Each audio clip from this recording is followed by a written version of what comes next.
சைஷே அப்பா உனக்காக magic juice வாங்கிட்டு வந்திருக்கேன்டா. என்ன உன்ன ஸ்கூல்ல இருந்து வரலையா? சரி, இந்த ஜூஸ்ல யார் எந்த ஃப்ளேவர் குடிக்கிறாங்களோ அவங்க அந்த ஃப்ரூட்டாவே மாறிடுவாங்க. சதீஷ் வரட்டும், அவனுக்கு காமிக்கலாம். ஐ அப்பா நம்மளுக்காக ஜூஸ் வாங்கி வச்சிருக்காரு. இதோ வரேன். ஆப்பிள், மேங்கோ, ஆரஞ்சு எதை குடிக்கலாம்? ஆரஞ்சு குடிக்கலாம்.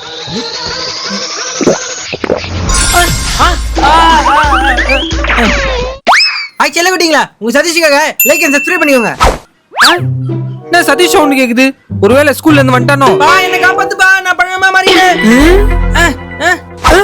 ஐயோ ஜூஸ் குடிச்சானா? ஐயோ இந்த பழத்துல எந்த பழம் தெரியலையே. இந்த பழமா இருக்கு? இல்ல இது இல்ல. இந்த பழம் எந்த பழம் தெரியலையே. டேய் சைஷே, பழம் எவ்வளவு ஃப்ரெஷ்ஷா இருக்கு. இத்தனை பழத்துல இது ஒண்ணா இருக்க மாட்டான். பிச்சு போட்டு சாப்பிட வேண்டியதா. ஏதோ எதையோ திங்கிற மாதிரியே இருக்கு.